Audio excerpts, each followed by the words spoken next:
যখনই কোনো একটা স্পেশাল দিনে বিশেষ কিছু প্ল্যান করি তখনই কেন জানি সবকিছু গরমিল হয়ে যায়। এই যেমন ভালোবাসা দিবস উপলক্ষে এত কিছু প্ল্যান করে বের হয়েছিলাম, কিন্তু শেষমেশ এমন ঘটনা ঘটলো যে মনে হচ্ছে আর কখনো এই দিবস পালনই করব না। তার আগে বলে নেই, আসসালামু আলাইকুম everyone, this is Lamisa and welcome to Lamis and Shovon. আর সবাইকে অবশ্যই বাসি ভালোবাসা দিবসের শুভেচ্ছা।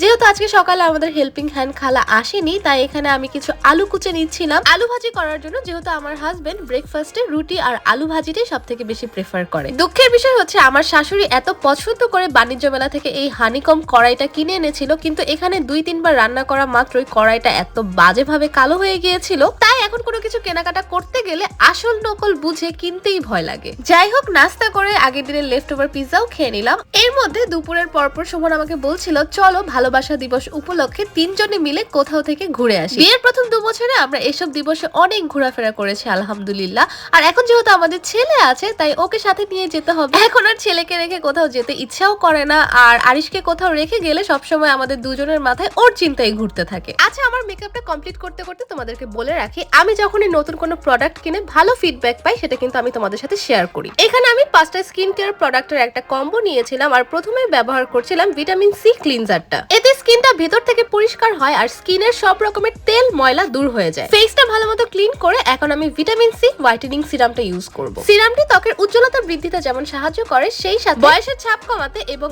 একনি কিংবা পিগমেন্টেশন দূর করতেও হেল্প করে। এরপর আমার চোখের নিচের ডার্ক সার্কেল গুলো দূর করতে আমি আই ক্রিমটা ইউজ করে নিব। এই আই ক্রিমটা ইউজ করে আমার এত স্যাটিসফাইং লেগেছে, ট্রাস্ট মি। তবে অবশ্যই কেয়ারফুলি ইউজ করতে হবে যাতে চোখের ভিতরে ঢুকে না যায়। সব শেষে আমি ভিটামিন সি হোয়াইটেনিং ক্রিমটা ইউজ করে নিব ময়েশ্চারাইজার হিসেবে। ক্রিমটা একেবারে বাটারের মতো স্কিনে মেল্ট হয়ে যাচ্ছিল। বাই দ্য ওয়ে, এই সবগুলো প্রোডাক্ট তোমরা ফেসবুক পেজ অজিভা থেকে পেয়ে যাবে। তোমাদের সুবিধার জন্য ভিডিওর ক্যাপশনে আমি পেজ লিংকটা দিয়ে দিব। আচ্ছা, তোমাদের সাথে কথা বলতে বলতে আমার মেকআপ ফুলি ডান, আর আমি কিন্তু ভ্যালেন্টাইন্স ডে স্পেশাল ড্রেসটাও পরে চলে এসেছি। এদিকে মেকআপ করার সময় চিন্তা করেছিলাম যে চুলটাকে হালকা কার্ল করব, কিন্তু আমার ছেলে এত কান্নাকাটি শুরু করে দিয়েছে যে আমার আর ধৈর্যে কোলাচ্ছিল না যে আধা ঘন্টা ধরে বসে বসে এখন আমি চুল কার্ল করব। এর মধ্যে শোভন কিন্তু সকালেই আমাকে এই ফ্লাওয়ার বুকেটা দিয়ে সারপ্রাইজ দিয়েছিল। মাশাআল্লাহ, বুকেটা এত সুন্দর ছিল। বাই দ্য ওয়ে, কিছুদিন আগে আমি আমার একটা ভ্লগে বলেছিলাম আমার হাজবেন্ড কিপটেমি করে আমাকে ফুল দেয়। সেই ভ্লগ থেকে এই কথা শোনার পর কিন্তু এখন আমাকে প্রায়ই ফুল দেয়। যাক, তোমাদের সাথে শেয়ার করে আমার কিন্তু বেশ লাভই হয়েছে। এর ফাঁকে শোভন আরিশকে জামা কাপড় পরিয়ে রেডি করে ফেললো, আর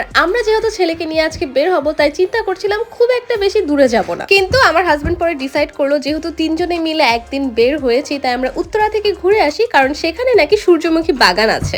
আলহামদুলিল্লাহ, সেদিন খুবই রোদ ঝলমলে একটা দিন ছিল, তাই যেতে আমাদের কোনো রকম সমস্যা হয়নি। পার পার্সন 30 টাকা করে এন্ট্রি ফি দিয়ে আমরা বাগানে ঢুকে তো গেলাম, তবে সেখানে ঢুকে আমার মনটা খারাপ হয়ে গেল। সত্যি কথা বলতে বাগানটা অনেক সুন্দর, অনেক অনেক সূর্যমুখী গাছ সেখানে রয়েছে। সেদিন এত ভিড় ছিল, আশেপাশে এত মানুষ ছিল, আর জাতিগত স্বভাবের দিক থেকে আমরা মানুষেরা বরাবরের মতোই কেয়ারলেস স্বভাবের। কিছু কিছু মানুষকে দেখছিলাম ছবি তোলার নেশায় এই সুন্দর বাগানের গাছগুলোকে পাড়িয়ে নষ্ট করে দিতে। আবার অনেকে নাকি এখান থেকে ইচ্ছে মতো ফুলও ছিঁড়ে নিয়ে যায়। যাই হোক, এসব বলে কখনো কোনো লাভ হবে কিনা আমার জানা নেই। আর আজকের এই রেড ড্রেসটা পরে আমাকে কেমন লাগছে তা কিন্তু অবশ্যই তোমরা কমেন্ট করে জানাবে।